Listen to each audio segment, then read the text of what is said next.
And welcome students to my channel mathematics. और आज हम बात करने वाले हैं क्लास 10 का एक वेरी इंपॉर्टेंट चैप्टर जिसका नाम है arithmetic progression, chapter number 5 arithmetic progression. So students, this chapter is very important for the point of view of class 10 as well as in the further classes in 11, in 12 and as well as for the competitive examinations.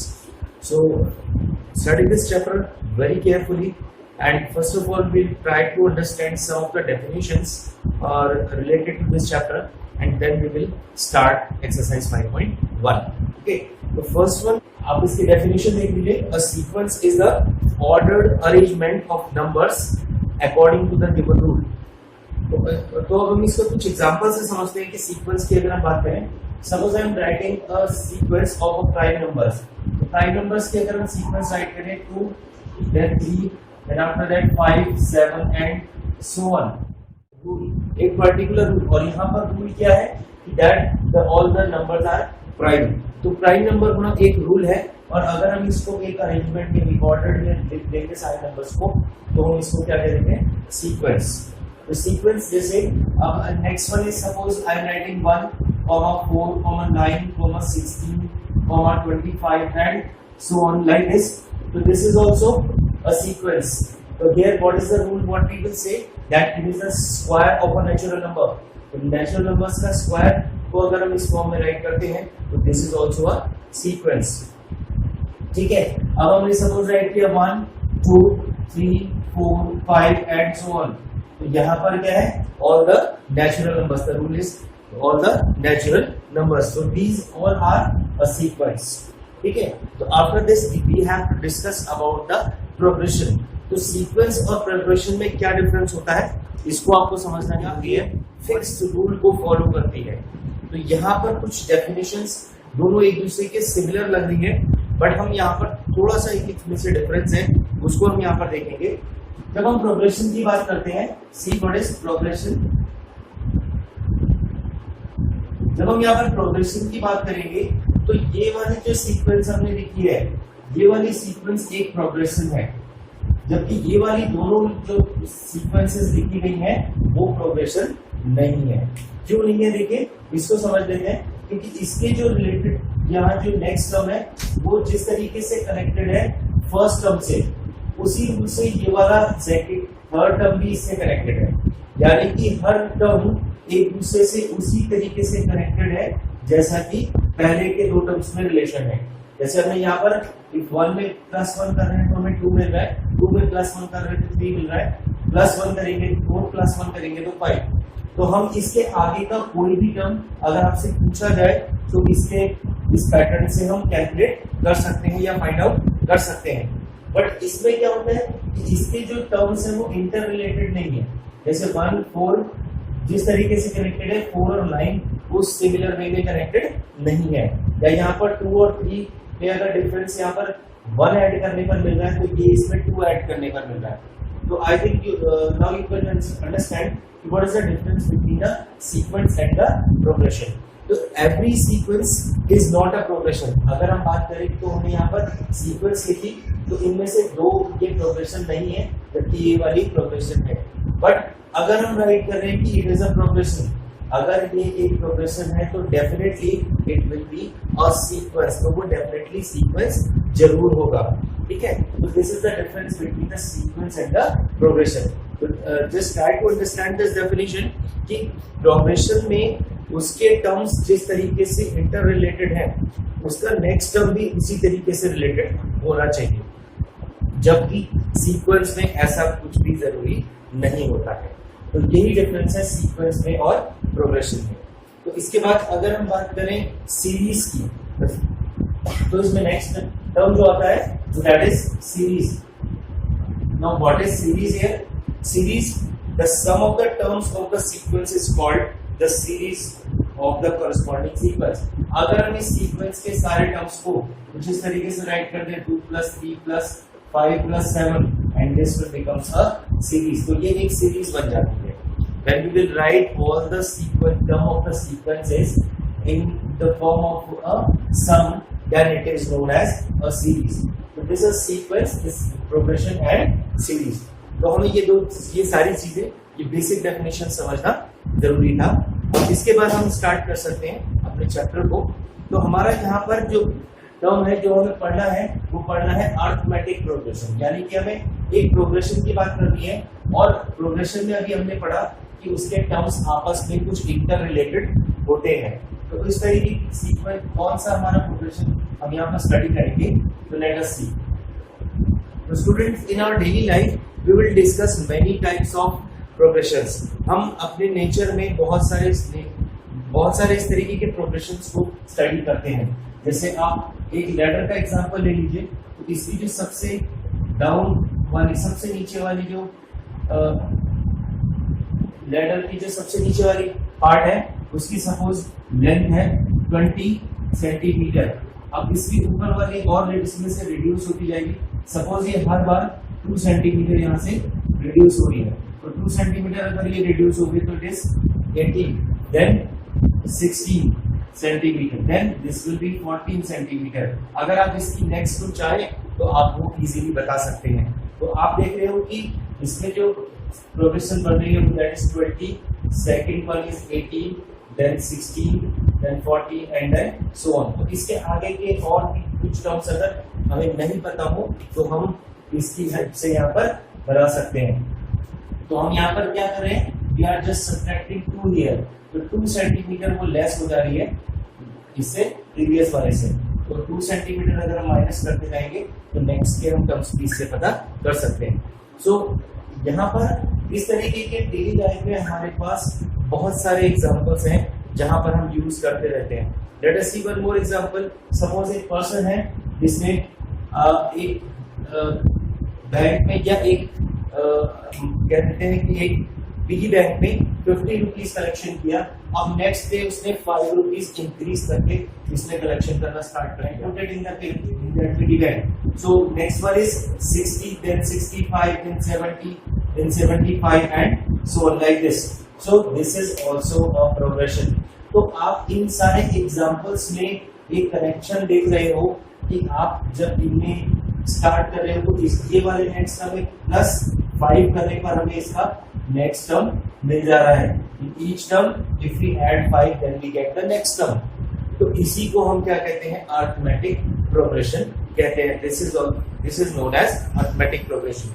When we will discuss about the arithmetic progression, तो हमारे पास यहाँ पर देखिए बच्चों, arithmetic progression क्या है। तो suppose हमारे पास कोई एक टर्म है a और हमें इसका नेक्स्ट टर्म अगर हमें देखना है तो see first term of this progression, first term we will represent by a। तो ये जो पर्टिकुलर हम राइट कर रहे थे, जैसे कि हमने राइट किया था 20, 18, 16, 14, तो these are known as the terms. क्या बोलते हैं इनको, we say that these are terms. तो ये इसका फर्स्ट टर्म है, 18 is its second term, this is third term. तो हम इनको क्या बोलते हैं, one by one they will known as their terms. तो यहाँ पर हम फर्स्ट टर्म को किससे रिप्रेजेंट करते हैं, we will represent the first term by a। जैसे कि इस सीक्वेंस का फर्स्ट टर्म जो हमारे पास है वो 20 है, ठीक है। तो अब हम इसके मोर टर्म्स राइट करने के लिए इसमें देखते हैं कि कितने का डिफरेंस है। What is the rule to जज that whether it is an arithmetic progression a b और नॉट। तो आप इसमें क्या करते हो, वी विल से 20, 18, 16, 14 एंड सो ऑन। तो we will write a1 this is first term, a2 second term, third term is a3. We will represent it by a1, a2, a3 and a4. And when we will find out the difference a2 minus a1, second में से first term find out करेंगे तो 18 minus 20, what we get, -2. If we find a3 minus a2, a3 minus a2 is 16 minus 18, again we get -2. Then similarly a4 minus a3, we get 14 minus 16, that is also -2. So when we will get all the differences will be same. अगर हमारे पास कोई ऐसे progression है जिसमें इन सब का difference क्या आ रहा हो, सेम टर्म आ रहा हो, सेम नंबर आ रहा हो, जब हम a2 में से a1 कर रहे हैं, a3 में से a2 कर रहे हैं या a4 में से a3 माइनस कर रहे हैं, तो हमें इन सब का डिफरेंस क्या मिल रहा है, we are getting a same difference, then this progression is known as arithmetic progression. So to check whether the given progression is arithmetic progression or not, we will find out the difference between the consequent terms, and if they are equal, then we will say that it forms an AP, arithmetic progression. और ये जो difference हम निकालते हैं इसको हम यहाँ पर लिखते हैं common difference. Common difference we will say and we will denote it by D. तो यहाँ पर D हमारे पास इस progression के लिए कितना है? That is -2. -2 is the common difference of this progression. तो ये सारी चीजें हमें यहाँ पर डिस्कस करनी है। तो अगर हम यहाँ पर बात करें कि अगर हमें कोई अरिथमेटिक प्रोग्रेशन लिखने के लिए कौन कौन सी चीजों की जरूरत पड़ेगी, तो क्या हम अब इसके बारे में बात कर सकते हैं। तो देखिए, सपोज हमने किसी सीक्वेंस का, मैंने आपको फर्स्ट टर्म अगर दे दिया, if I will give you the first term only, can we write that progression? क्या हम उसका नेक्स्ट टर्म लिख सकते हैं? No, without knowing the common difference we can not write the next term. तो इसका मतलब क्या हुआ कि अगर हमें कोई अरिथमेटिक प्रोग्रेशन राइट करनी है तो हमें कौन कौन सी चीजों के बारे में जरूर पता होना चाहिए। The first one is it's first term and second one is it's common difference. उनका फर्स्ट टर्म और कॉमन डिफरेंस, दो चीजों के बारे में हमें पता जरूर होना चाहिए। तो जैसे कि हमने अभी जो प्रोग्रेशन राइट किया था उसमें A 20 था और D हमारे पास क्या था? Common difference is -2। तो अगर ये दो चीजें हमें पता है तो हम इस अरिथमेटिक प्रोग्रेशन को इजीली इसके सारे टर्म्स राइट कर सकते हैं। How we will write? First term we will have to 20। अब इसमें आप -2 को प्लस कर दीजिए, तो 20 plus -2, what we get? 20 - 2 that is 18। What we get here? 18। अब इस 18 में फिर से -2 प्लस ऐड कर दीजिए, -2 को ऐड करेंगे तो 18 - 2 we get 16। 16 plus -2, what we get? 16 - 2 is equals to 40. So we will get these consequent terms 20, 18, 16, 40 and so on. Got it? So then it means if we want to write any AP arithmetic progression, अगर हमें कोई right करनी है तो हमें दो चीजों का पता जरूर होना चाहिए, its first term and its common difference. अब इसमें एक बात ये करते हैं कि जैसे देखिए, सपोज हमें ये नंबर्स के टर्म्स में अगर हम इसको राइट नहीं करते हैं, we will say that first term is A and common difference is D। तो हम इसके AB को कैसे राइट कर सकते हैं? First term we will write, next term को राइट करने के लिए हम इस A में ये D ऐड कर देंगे। तो जब आप A में D ऐड करोगे तो what we get? A plus D, this will be its second term. अब इसके बाद अगर हम बात करते हैं तो A plus D plus D again, एक बार और D ऐड कर देंगे तो D plus D, what we can write here? We can write here 2D। ठीक है, इसमें एक D और ऐड कर दीजिए तो what we will write? A plus 3D and so on like this। तो आपके पास इस तरीके से एक जनरल AP फॉर्म हो जाएगी जिसका फर्स्ट टर्म A होगा, कॉमन डिफरेंस इज D। तो A plus D, A plus 2D, A plus 3D, this is the general form of any AP। We will write it as a general form या general AP हम इसको कह सकते हैं, general form of AP. Ready है? तो यहाँ पर हमारे पास एक जनरल एपी इस तरीके से रेडी हो जाती है। अब इसमें एक चीज और देखना है हमें कि अगर हमारे पास इसमें कुछ फिक्स टर्म्स है, मान लिया जाए हम इसको इतने लिखें 1 2 3 4, how many terms we are having here? There are only 4 terms in this AP. इस प्रोग्रेशन में सिर्फ 4 ही टर्म्स है, तो इसके जो टर्म्स हैं वो फिक्स हैं।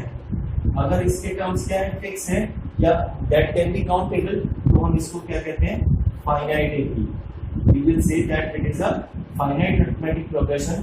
बट अगर हम इसमें ऐसे डैश डैश लगा देंगे तो this is known as, this is not fixed, तो इसको हम क्या कह देंगे? Infinite. This is known as infinite AP. अब फाइनाइट एपी का कोई, फाइनाइट एपी में कोई ना कोई हमें लास्ट टर्म होगा जो कि नोन होगा। इसमें हम क्या लिखेंगे? The last term is known. Last term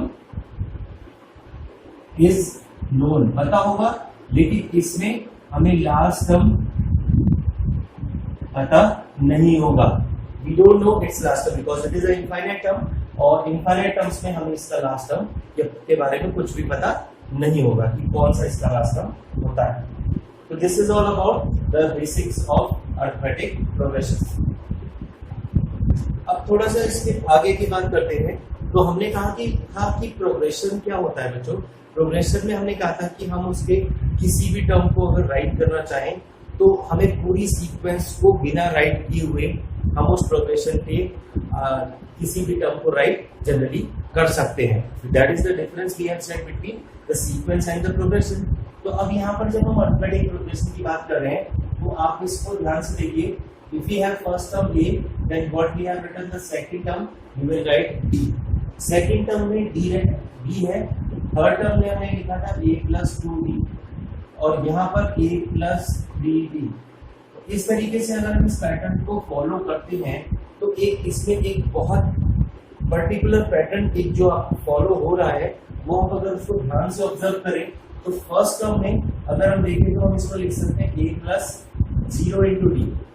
यहाँ पर हमारे पास D का कोफिशिएंट 0 होगा तभी हमारे पास ये नहीं आ रहा है।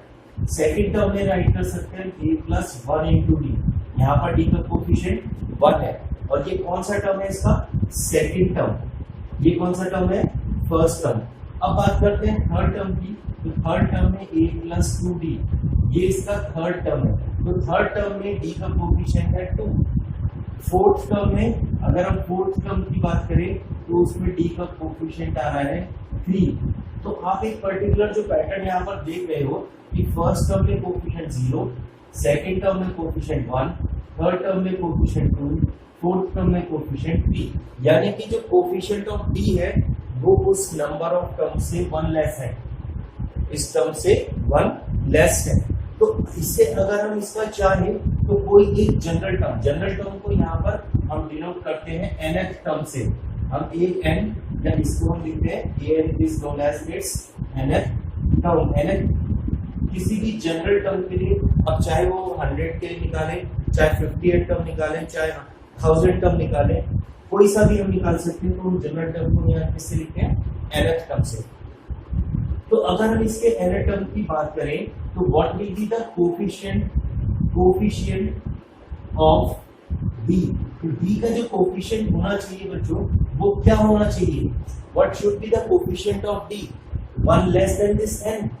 यस, हमने क्या देखा था कि फोर्थ टर्म में 3 कोफिशिएंट था, थर्ड टर्म में 2 कोफिशिएंट था, यानी कि एक कम था।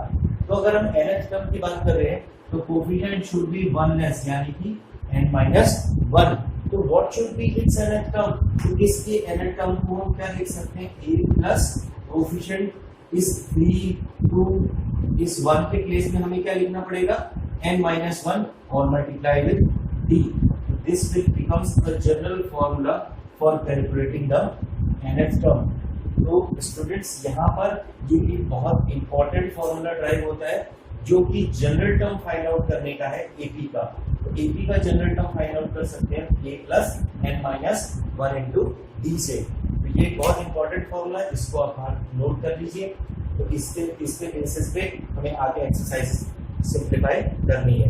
तो गॉट इट। तो this will be the general formula for finding the general term for 5.1 here. Question number first. See what is question number first here. The first question: a taxi fare after each kilometer when the fare is ₹15 for the first kilometer and ₹8 for each additional kilometer. In which of the following situation does the list of the numbers involve making an arithmetic progression and why? तो हमें यहाँ पर जो condition दे रखी है तो आपको ये फॉर्म बताना है कि क्या ये एक AP फॉर्म करेगी अगर हम इसके सारे टर्म्स लिखें या नहीं। We have studied that how we will check that whether the given sequence is a arithmetic progression or not। तो उसको देखते हैं किस तरीके से राइट करेंगे। तो क्वेश्चन नंबर फर्स्ट का फर्स्ट पार्ट कर रहे हैं। तो इसमें जो फिक्स चार्ज है वो फर्स्ट किलोमीटर का है ₹15।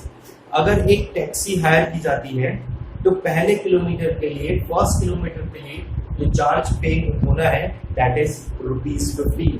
तो इट मींस इसका जो फर्स्ट टर्म होगा that is 15 and now the ₹8 पर kilometre would be additional charge. तो अगर हम 8 किलोमीटर सपोज किसी पर्सन को 1 किलोमीटर ही जाना है तो उसको कितना पे करना पड़ेगा ₹15 ओनली एंड वो अपने डेस्टिनेशन पे पहुंच जाएगा।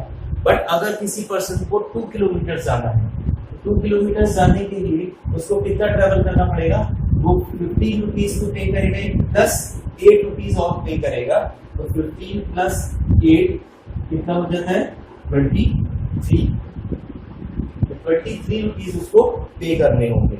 अब अगर मान लिया जाए इसी तरीके से उस पर्सन को 3 किलोमीटर जाना है, तो 3 किलोमीटर जाने के लिए वो 15 रुपीज फर्स्ट किलोमीटर के लिए, 8 प्लस 8 2 कंसेक्यूटिव किलोमीटर्स के लिए उनको उसको देगा। यानी कि हम राइट कर सकते हैं, यहाँ पर हमें 850 प्लस 8 23 ऑलरेडी हो गया था, 23 प्लस 8 इज 31, तो 31 रुपीज उसको पे करने होंगे।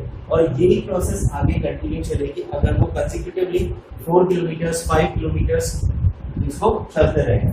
तो हमारी जो सीक्वेंस बनेगी वो क्या बन जाएगी, 15, then 23, then 31 and so on. This type of sequence we will have now, and now we will have to check whether this is an AP or not, this is arithmetic progression or not. So what we will do कि इसको find out करने के लिए क्या ये AP है, we will write A2 minus A1. What is A2 minus A1? 23 minus 15, that is 8. If we find A3 minus A2, A3 minus A2 is 31 minus 23, that is also 8. तो आप देख रहे हैं कि हमारे पास जो इसकी कंडीशन है A2 minus A1, ये A2 minus A1 condition fulfil हो रही है, it means it forms an AP, यानी कि एक AP फॉर्म करता है। Now see the second part of this question. Second part में डिस्कस कर लेते हैं, the amount of the air pressure in the cylinder when the vacuum pump removes 1/4 of the air remaining in the cylinder at a time. 1/4 of the air is removed out of from the cylinder. तो suppose हम यहाँ पर लेते हैं कि starting में इसका जो वॉल्यूम है, सपोज इसमें जो वॉल्यूम है वो एयर कितनी है, एयर इज V। अब 1/4 अगर इसमें से रिमूव हो गई है बच्चों, सी अकॉर्डिंग टू द क्वेश्चन इसमें से 1/4 एयर रिमूव हो जाती है, तो अगर 1/4 एयर रिमूव हो जाएगी तो how much air is left in that cylinder, in that cylinder the air left is 3/4। तो जो इसमें जो रिमेनिंग एयर होगी, तो रिमेनिंग एयर को राइट कर सकते हैं how much, remaining air is 3/4V। देखिए 3/4V कैसे आएगा, तो आप इसमें से या ऐसे लिख लीजिए पहले, remove air, how much is remove air, that is 1/4 of V, 1/4 of V, ठीक है। तो अब रिमेनिंग कितनी होगी, how much is remaining air in the cylinder is, remaining air is V minus V upon 4. If we take 4 LCM here, we get 4V minus V, that is 3/4V. So I have written in there directly, but इसको आप इस तरीके से show कर सकते हो कि इसमें जो रिमेनिंग एयर होगी 3/4 होगी। अब अगर हम बात करें कि नेक्स्ट टाइम में फिर से इसका जो ये जो रिमेनिंग एयर है इसका 1/4 फिर से रिमूव हो गई, तो अगर इसका 1/4 रिमूव होने के बाद जो बची हुई एयर होगी वो अगेन इसका 3/4 होगी, गॉट इट। तो इसका अगर हम 3/4 फिर से निकालेंगे तो थर्ड स्टेप में what we can write in this third step, what we can have, remaining air is 3/4 of 3/4V। आप समझ गए होंगे कि मैं इसको 3/4 डायरेक्टली क्यों लिख रहा हूँ, क्योंकि अगर 1/4 रिमूव होती है तो 3/4 रिमेनिंग होती है। तो अब इसका अगर रिमेनिंग एयर हम लिखते हैं तो दैट इज अगेन 3/4, 3/4 और 3/4V इज 3, इसको हम राइट कर सकते हैं 3/4 होल स्क्वायर V। तो what is the sequence now which we are getting there, तो हमने फर्स्ट सीक्वेंस का टर्म लिखा था V, सेकंड हमारे पास आया 3/4V, and next one is 9/16V square, like this, sorry 9/16V not V square, तो because this 3 is 9, 4 is 16 and V, तो 9/16V। तो हमारे पास ये जो है वो सीक्वेंस बनती है। अगर हम अब इसको चेक करें कि ये AP फॉर्म करती है या नहीं करती है, तो हमें उसके लिए क्या करना पड़ेगा, again you have to find A2 minus A1, that is 3/4V minus V, what we get 3V minus 4V upon 4, that is minus b by 4. Now if we find a3 minus a2, what we get? 9 upon 16b minus 3 upon 4b. We have to take 16 LCM. So 16 minus 16, we get 9b minus 4 4 is 16. So 4 and 4 is 12b. We get minus 3b upon 16. We can see that the difference of the consecutive terms are not same, so it not forms an AP. तो हमारा इसके लिए answer क्या होगा? No, it not forms an AP. Got it? तो ध्यान से देखिएगा इस तरीके की कंडीशंस को. तो यहाँ पर हमने डायरेक्टली भी यूज कर सकते हैं कि अगर 1/4 here part of the air is in. Third part of question number first, the cost of digging a well after every meter of digging, when it costs rupees 150 for the first meter and rises rupees 50 for each subsequent meter. तो अब आपको condition भी दी है कि cost of digging 1 metre is rupees 150. तो जब हम फर्स्ट मीटर की बात कर रहे हैं, फर्स्ट मीटर, तो इसकी जो कॉस्ट आ रही है वो है 150 रुपीज. अगर इसको 2 मीटर्स तक इसको डग करना है, 2 मीटर्स के लिए ये 150 रुपीज इंक्रीज हो जाती है, यानी कि 150 plus 50 rupees increase, that is 200. अब अगर इसको करना है देन 3 मीटर्स, तो 3 मीटर्स के लिए आप करोगे 150 plus 50 plus more 150. We can write here 150 plus 50 200. So this will be 250. So what will be the sequence now? 150, 200, 250 and so on. Like this, the cost for the digging will be increases per meter by rupees 50. So now what we have to check whether it is an AP or not. We will write A2 minus A1, that is 200 minus 150. We can write it 50.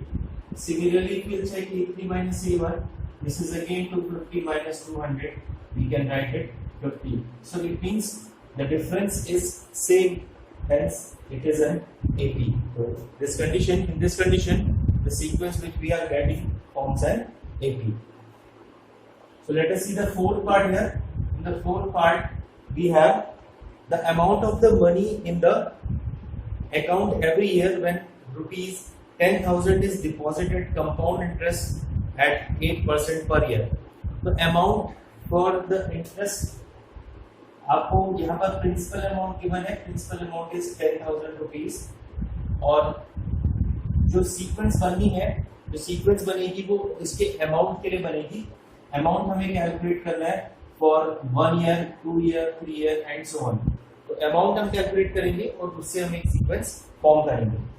तो principal amount for first year, तो A is equals to we have P into 1 plus R upon 100 raised to the power n. इस formula भी हो कि amount calculate करने के लिए P is the principal, R is the rate of interest and n is the number of years.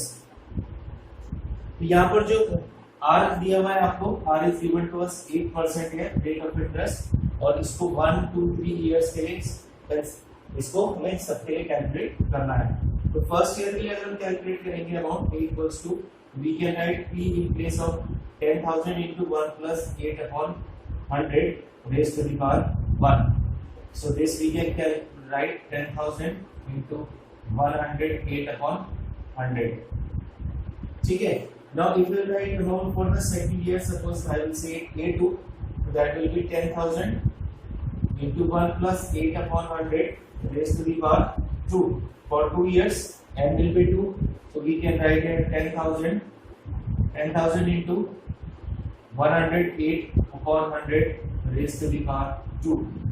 And for third year, if you write, so its power is 3. So if you write for A3, we can write 10,000 into 1 plus, directly write कर लेते हैं 108 upon 100 raised to the power 3. Like this, the sequence now what we have here, जो sequence यहाँ पर बनेगी वो आपके पास हो जाएगी. The first term is 10,000 into 108 upon 100. Second term is 10,000 into 108 upon 100 raised to the power 2. Third term is 10,000 into 108 upon 100 raised to the power 3 and so on. Now if you check the difference between the terms a2 minus a1, a3 minus a2, that will not be the same, क्योंकि यहाँ पर से आप देख रहे हो कि powers में जो इंक्रीज हो रहा है, तो the difference will not be the same, so it means it will not forms an AP. ठीक है, so in this we can write this will not forms a AP. Now come to the question number 2 here. Question number 2, write first four terms of the AP when the first term A and common difference B are given below.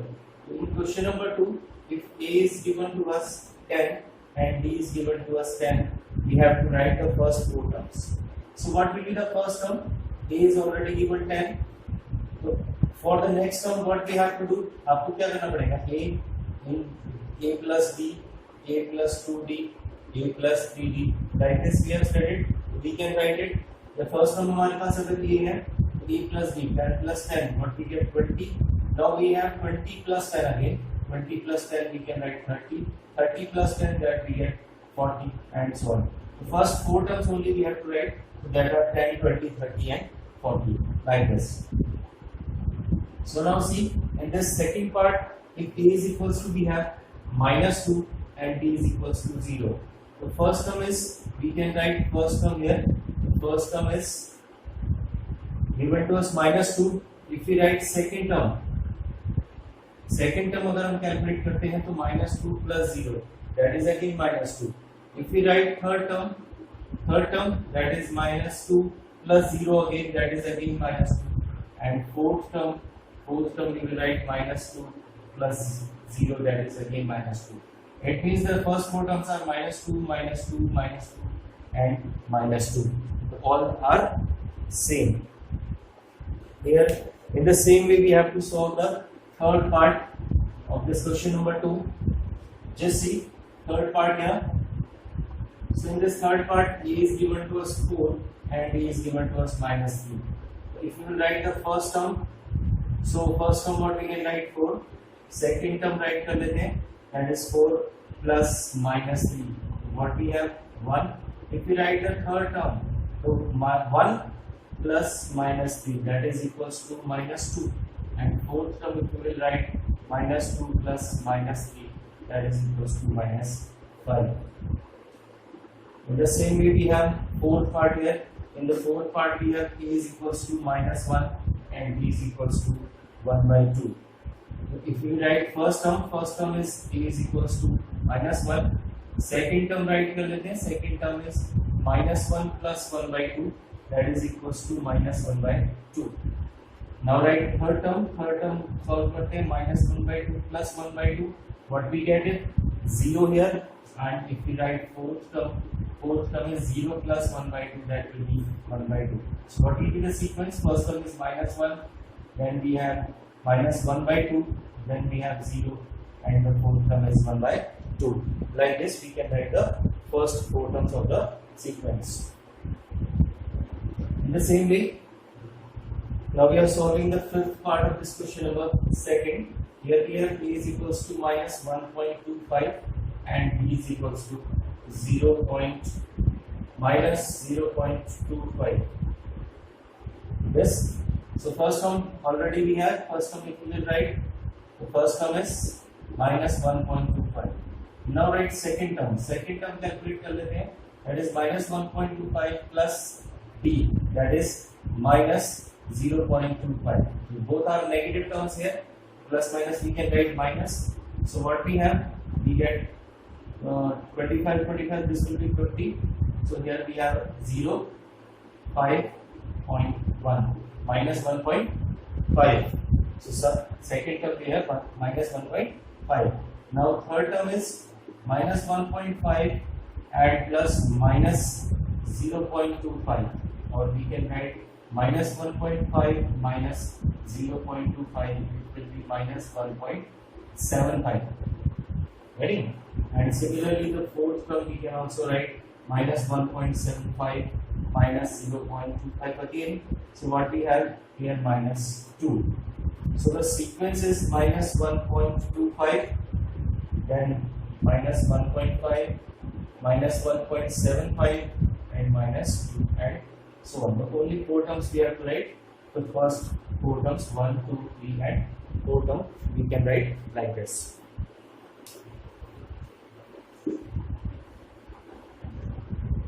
So let us see question number 3 now. Question number 3 of this exercise 5.1.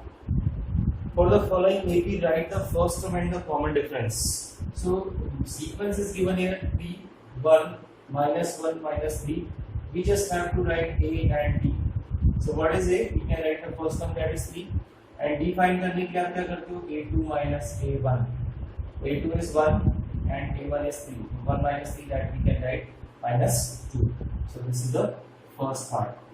In the second part, if you will see here, sequence is minus 5, minus 1, 3 and then 7 and so on.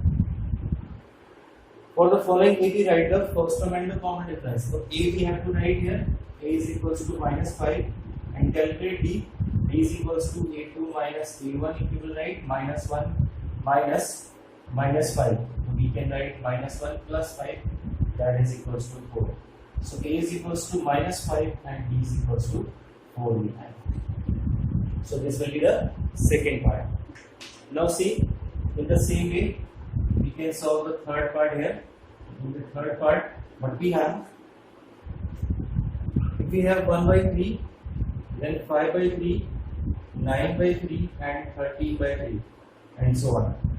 So write down A is 1 by 3 and D what we can write, A2 minus A1 again. A2 is 5 by 3, yes, 5 by 3 minus A1 is 1 by 3. So 5 by 3 minus 1 by 3, we can write it 4 by 3. So this is the value of A, this is the value of D. Now in the fourth part, similarly, we can solve 0.6, 1.7, 2.8 and 3.9. This is already given that it is an AP. We have to just write A and D here. So A is 0.6 first term and D we can calculate A2 minus A1. 1.7 minus 0.6. So what we can write? Which of the following are APs? तो इसमें हमें check करना है कि पहले इनमें से कौन सी सीक्वेंस AP है. If they forms an AP, अगर वो AP फॉर्म करते हैं, find the common difference D and write 3 more terms. तो उसके 3 more terms भी write करने हैं अगर वो AP फॉर्म करते हैं. The first part is in which we have 2, 4, 8, 16. So first of all, we will check the D is same or not. So D, how we can calculate A2 minus A1. A2 minus A1 is 4 minus 2, we get 2. Or we will calculate by A3 minus A2 also. A3 minus A2 is 8 minus 4, we get 4. So it means D is not same. You can see that D is not same. We can write no. It is not an AP. ये AP नहीं. ठीक है. अगर AP होगा तब हम इसको आगे ये terms find out करेंगे. So let us see the second part. We have 2, 5 by 2, 3, 7 by 2 and so on. Let us check A2 minus A1. That is 5 by 2 minus 2. We can write it 5 minus 4 upon 2. That is 1 by 2. Got it? हमें answer मिल गया 2 to the 4. 5 minus 4. That is 1 by 2. If we check A3 minus A2 here, A3 minus A2 is 3 minus 5 by 2. So what we get? 3 to just 6 minus 5 upon 2. We get again 1 by 2. तो इसका मतलब हमारे पास A3 minus A2 same है. अगर हम A4 minus A3 check करेंगे, A4 minus A3 is 7 by 2 minus 3. So that is 7 minus 6 upon 2. That is again 1 by 2. तो इसमें आप देख रहे हो कि D हर कंडीशंस में सेम है. तो अब आपके पास D की जो वैल्यू है वो आ चुकी है. That is 1 by 2 here. तो इसके 4 more terms फाइंड आउट करने के लिए, इसके आगे के टर्म्स फाइंड करने के लिए अब आप कर देते हैं. इसमें first, second, third, fourth term हमारे पास है. तो हम इसका फिफ्थ टर्म कैसे फाइंड आउट करेंगे? 7 by 2 plus D, that is 1 by 2. We can write it 8 by 2, that is equals to 4. अब सिक्स टर्म फाइंड आउट करने के लिए 4 plus 1 by 2 we can write, that is total 8 plus 1 by 2, that is 9 by 2. और इसका seventh term, तो 3 more terms हमें find करने थे. 4 ऑलरेडी गिवन है, तो fifth, six and seventh term we are finding. 9 by 2 plus 1 by 2 we can write 10 upon 2, that is equals to 5. तो इसके जो 3 more terms हो गए तो 4, 9 by 2 and 5 हो जाते हैं. Okay, in the same way we have to simplify here the third part. Let us see the third part of this question. Question number 4, minus 1.2 here, then we have minus 3.2, minus 5.2 and minus 7.2. Again, first of all we will check whether it is an AP or not. A2 minus A1, that is minus 3.2 minus 1.2. Minus and minus, what we can write, minus 3.2 plus 1.2. This will be subtracted. What we have here, minus 2. Got it? अब find कर लेते हैं A3 minus A2 here. A3 में से A2 minus कर दीजिए, minus 5.2 minus minus again it will becomes plus. तो यहाँ पर आपके पास minus plus का 3.2 है, minus 5.2, this is again minus 2. You can subtract it. We can again A4 minus A3, fourth में से इसको माइनस कर दीजिए, minus 7.2 plus 5.2, that is again minus 2. It means the D will again same in all the terms, so it forms an AP. ये जो sequence हमारी form हो रही है, ये एक अरिथमेटिक प्रोग्रेशन है. तो इसमें हमें नेक्स्ट के और टर्म्स फाइंड आउट करने हैं.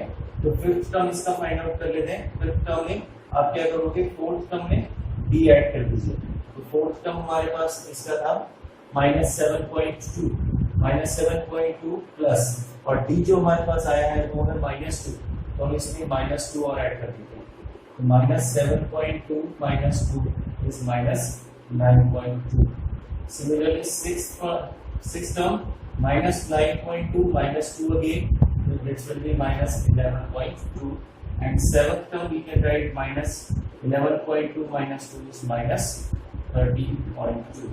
These are the next three terms of this AP.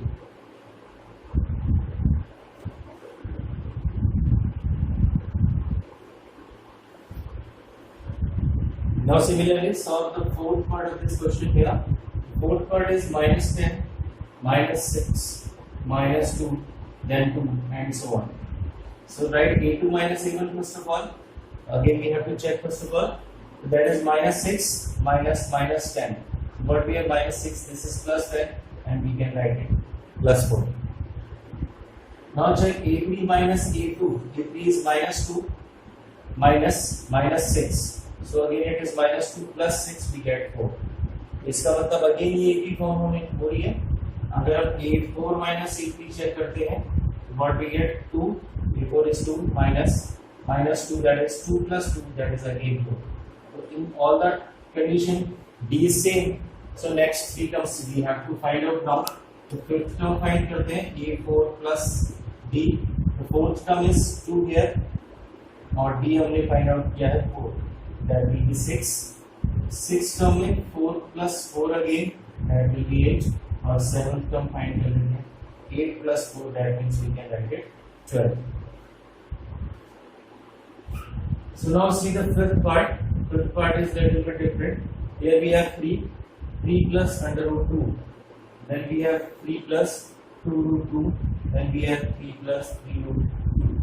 Like this we have the terms here. And first of all we have to check whether it is an AP or not. Write A2 minus A1. A2 is 3 plus under root 2 minus 3. So if we open it, we have 3 plus under root 2 minus 3. So this is under root 2. Minus 3 plus 3 will be cancelled.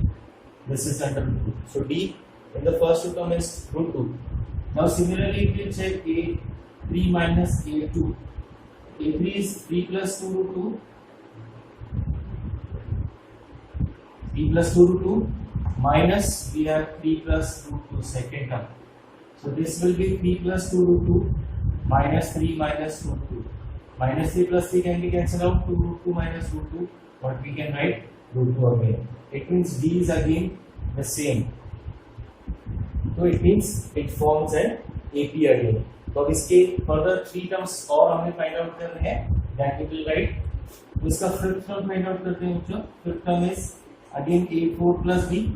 What is A4? Fourth term we have 3 plus 3 root 2. और इसमें आप D add कर दीजिए. D हमारा कितना आया था? root 2. तो आपको पता है लाइक टर्म्स हम ऐड कर सकते हैं. तो 3 root 2 plus root 2, what we get? 3 plus 4 root 2.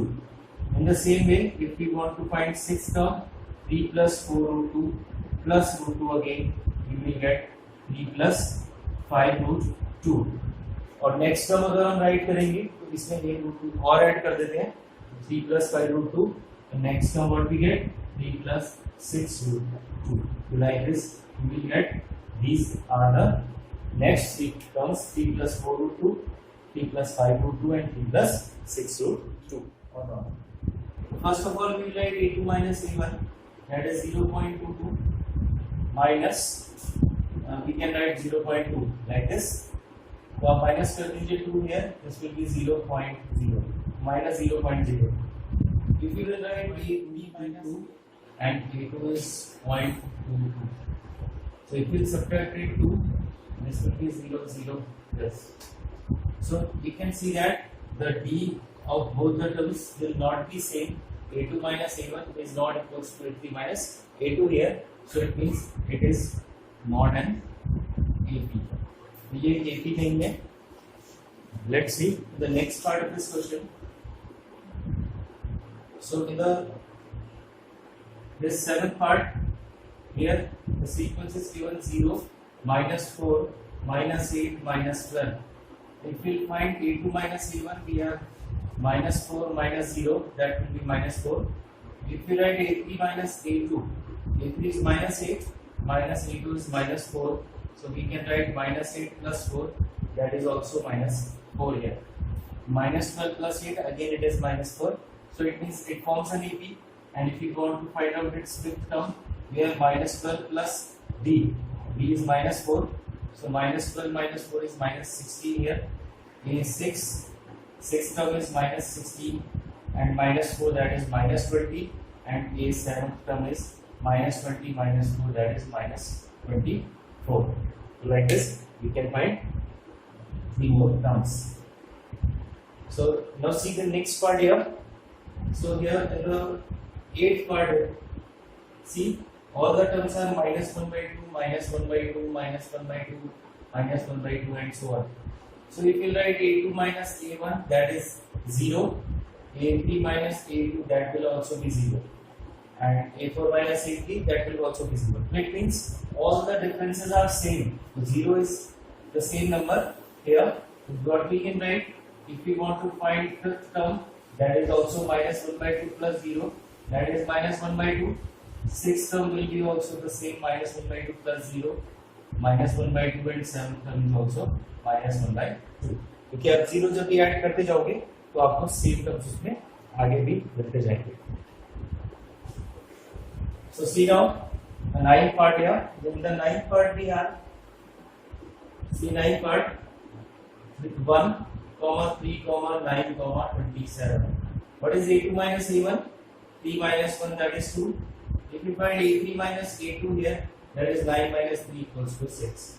So यहाँ पर जो टर्म्स हमारे पास b की वैल्यूज है वो डिफरेंट है, so it is not an AP. तो इसको हम a पे छोड़ देंगे, not an AP राइट करके. 10th part, in this 10th part we have a, 2a, 3a, 4a. If we find a2 minus a1, the difference is 2a minus a, that will be a. If we find a3 minus a2, that is 3a minus 2a, that is also a. It means the difference is same. Again it forms an AP. और fifth term find out कर लेते हैं. तो fifth term के लिए 4a, here we have 4a, this one 4a plus, और d की जो वैल्यू है वो फिर a आई है, 4a plus a, we can write 5a. Sixth term is 5a plus a, that is 6a, और सेवंथ टर्म फाइंड करते हैं तो 6a plus a, we get 7a. Like this. Now see the 11th part of this question. In the 11th part, this is a, comma a square, comma a cube, a raised to the power 4. If we find a2 minus a1 here, a square minus a, we can take a common, we can write a minus 1 only this. अब अगर आप find out करते हो a3 minus a2, तो we have a cube minus a square, और इसमें से common a square ले सकते हैं a minus 1. So they are not equal. They are not equal, so it means it is not an AP.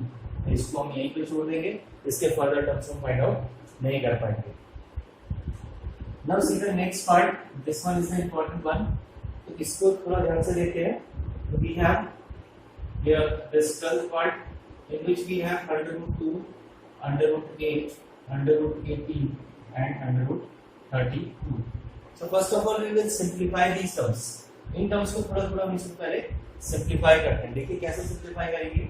Under root of 2 भी है, under root of 8 को 4 into 2 लिख सकते हो, 18 को 9 into 2 लिख सकते हो और 32 को 16 into 2 लिख सकते हो. तो दिस विल बी रूट 2.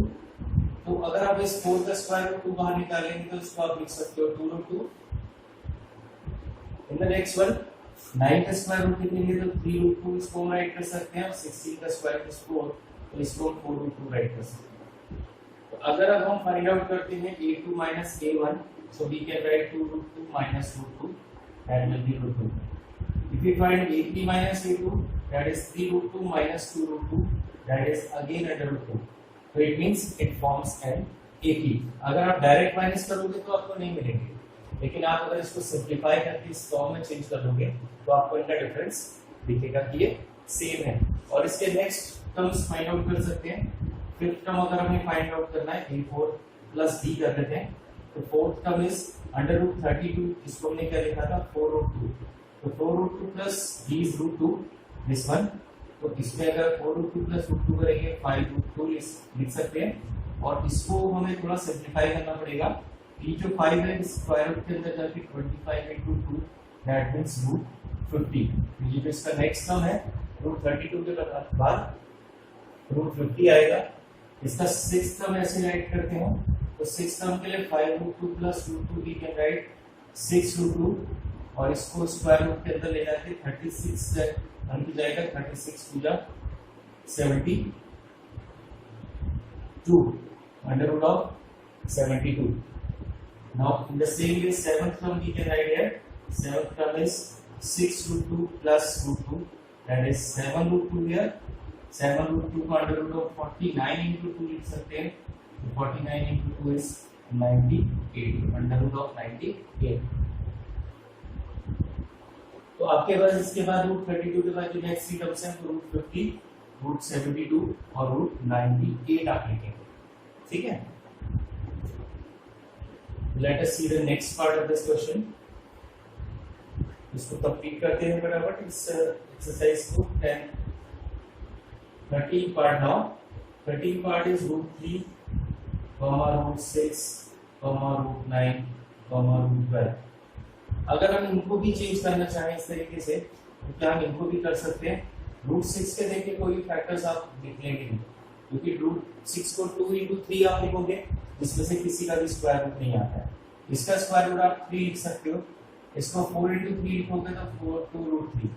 तो अब अगर आप डिफरेंस देखोगे भी तो root 6 minus root 3 we can not solve और 3 minus root 6 they both are not equal.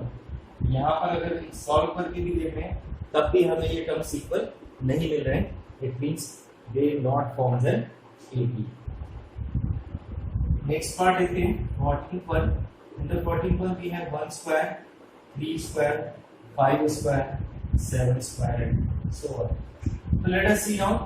1 square is 1, we can write 9, this is 25, this is 49.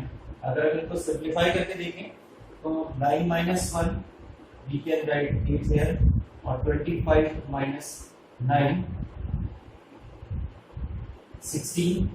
So these two are not equal, so it means it is not an AP. तो इसको हम यहीं पे छोड़ देंगे क्योंकि इनके डिफरेंसेस इक्वल ही नहीं है. तो आगे फर्दर हम टर्म्स फाइंड आउट नहीं कर पाएंगे. In the same way we have the next part here 15th one. इसमें भी कुछ टर्म्स के स्क्वायर दिए हैं जैसे है 1 square, 5 square, 7 square, then 73. So if you will write 1 square is 1, then 25, then 49, then 73. These are the terms we are having. 25 minus 1 we can write 24. 49 minus 25 we will write that is again 24. तो यहाँ पर आप देख रहे हो दो terms का difference same है. अगर हम 73 minus 49 करते हैं तो 30 minus 9 4 and here we have 6 minus 4 again 24. तो इसका मतलब D हमारे पास 24 आ गया है. तो अब इसके further terms fifth term find करते हैं तो हमारे पास हो जाएगा 73 plus 24, 4 plus 3 7, 7 plus 2 is 9। तो ये स्क्वायर नहीं है किसी टर्म का, तो इसको ऐसे छोड़ देंगे।